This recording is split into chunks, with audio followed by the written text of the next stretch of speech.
Okay, guys, we are here in the Kazakhstan, this private little booth, and we're with Igor Demba. Hello there. Igor has been named the top wedding photographer in the world by Harper's Bazaar. So, congratulations on that. Okay, that's a huge achievement. Must have been well chuffed with that, right? Yes, very much so. And I guess, really, to achieve something like that, you've got to be, one, obviously we know very, very good at what you do, but also you've got to have that niche, that's something that where you can differentiate yourself from what a lot of other amazing photographers are doing out there. What have you done to differentiate yourself? How have you approached that? What's your approach been to say, hey, look at me? Yeah, such a good question. And I find that as creatives, it's such an important thing to very much study our industry. And me, I've done that for a long, long time. I really love to study other photographers, and not just wedding photographers, but photographers from all different aspects, and learn from them and try to bring that within my own work.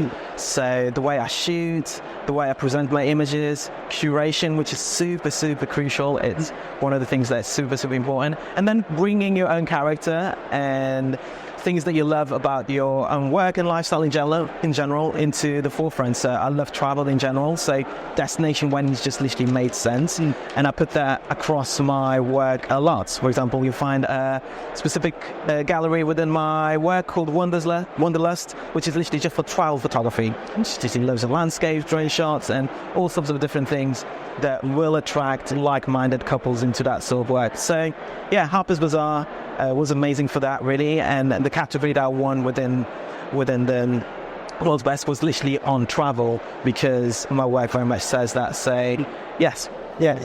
So when it comes to the wedding photography is it's a saturated market, and I guess everyone's trying to sort of make their way. For some photographers, very much an entry into photography as well. They might have wanted to do something else, but there's sort of work that's out there straight away people can start earning. And it's very easy to become doing the work that's repetitive. Your style becomes repetitive, and you've got to get out there and practice, not practice, but find a style that works for you. Yeah, okay. So when you work with a couple, is it more about, is there a real balance between what they want and what you do here? When they approach you and say, look, we love your style, how do you work with a couple, to say, look, this is what I do, and it's a little bit different, maybe? It is very much a collaboration all the way through from the booking process to literally to the wedding day, even afterwards, because it's their wedding day, and I don't want to come in as if it's a fashion shoot and let's do this and that. Yes, I've got my vision, and I will have researched the location, it's scouted really well. I've got a really good idea. I want to hear their ideas, because I want them to be excited about it as well. And so yes, it's very much a collaboration. It's super, super important, because those are the clients that will recommend you towards other people. And whenever people look at my work, they see couples, and they always, most of the time, say that your couples look so relaxed. And the reality is that they look relaxed because they are relaxed, even though sometimes couples can maybe very much daunted at the idea of having been captured for the first time. We usually tend to be really stiff, but no, it's all right, because I very much introduced that relaxedness to it, really, and we work together in order to create the best images. And that's the thing about a photographer, the best photographers are the ones where, we've got a lot of people out there where you can just go and grab somebody from out there, bring them in, and immediately make them feel relaxed in front of a camera. That's a skill of the photographer, because when it comes to wedding photography, there's some great photographers out there.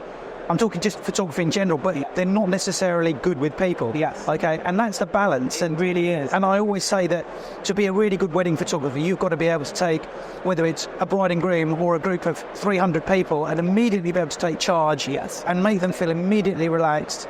And that's I think where the real skill of the photographer comes in, doesn't it? I find that it's super important to be able to read the room, but not just read the room, but read a couple really. If they're quite quiet and they come with that sort of like quiet energy, I'll turn it down to them and literally start at that. If they're really energetic, I better bring it as well in order to very much feed off of that and create images that very much represent them because that's their character really. So yeah, because I've always said, I was still saying, I was just going to sort of change it a little bit because you're here at the show now and you're talking about destination weddings. So what was the main thing? What was it you were talking about today?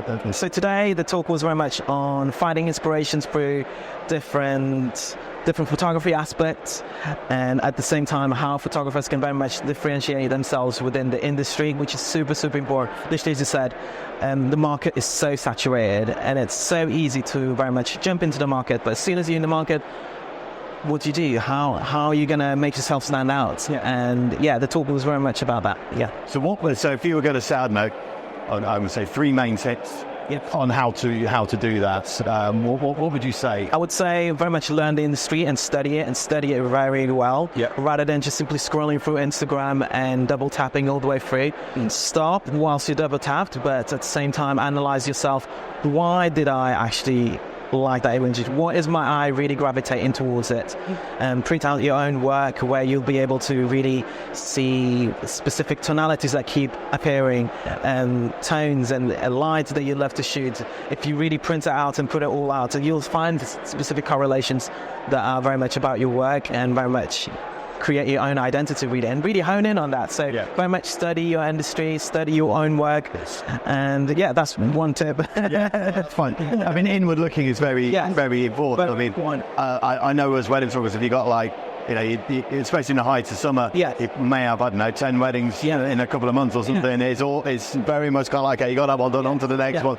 Yeah, so we sometimes forget, actually, it's very important to, once the editing process is done, because you're not really properly looking, you're just trying to make sure everything is right for the client. But to actually have that self-analysis, it's sometimes hard to take time to do. Yes, it really is. It really is, but it's really important. Another one I would say is to just connect with your peers, connect with the vendors as much as possible. Networking can be daunting sometimes, especially when you're in a big show like 2PS, but it's super important, even if it's through emails, DMs, whatever it might be.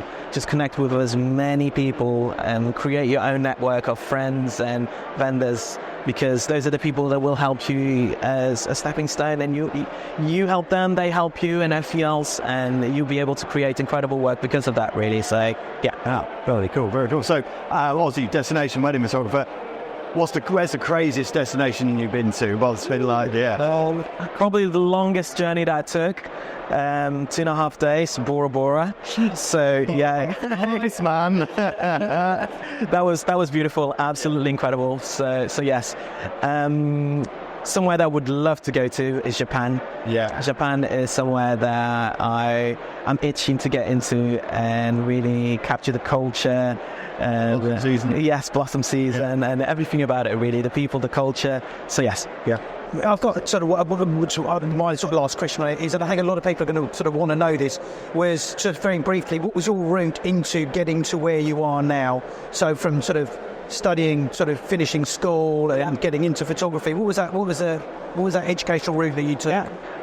It was very much to that second point that I said, in terms of connecting with as many people as possible really, because through that connection with other photographers, they recommended me to my first destination wedding, and that way things just kind of like skyrocketed from that really. So that really helped. It's who you know, connecting with people, and that's why I was saying you've got to be prepared, not just on the wedding day, to be out there with people, and be confident. One thing, one final point, Mark, is, I get photographers that say, I'm really into photography, but I really like to just take those pictures that people don't know that I'm taking, where they don't really know I'm there. And that always sort of gets alarm bells ringing, because I always think that they're photographers that are not necessarily confident, because there's a barrier there between photographer. The camera becomes a barrier because they're really quiet. You never hear a quiet paparazzi photographer, do you? you're talking constantly behind the camera. I want you to do this, but you're doing it in a way where you're making people feel relaxed. And I think those are skills that people really have to get in on, and not think, oh, I'm just going to be quiet behind the camera and take those quiet bits and things. I think there's a time and place for that. And through the day, I'll have completely different dynamics. In the morning, and it probably would be very much like that fly on the wall. Just getting them used to having me shooting around. And then comes the ceremony. If I need to get a shot, I'll get a shot. And after that, it'll be literally documentary style, moving in and out, and yes. Do you tend to have a second with you as well? It depends of the wedding, it depends of the size of it. But how far away it is, I guess. Exactly. But I love having seconds. I love having seconds because there's a banter that gets going, really. It's very much of a team spirit, and and even me seconding for other photographers, I love that as well, because it just allows me the creativity to literally just go and experiment, try different things. So super crucial. Brilliant. Awesome stuff. Thank you very much. Thank you, guys. Thank you. Thank you.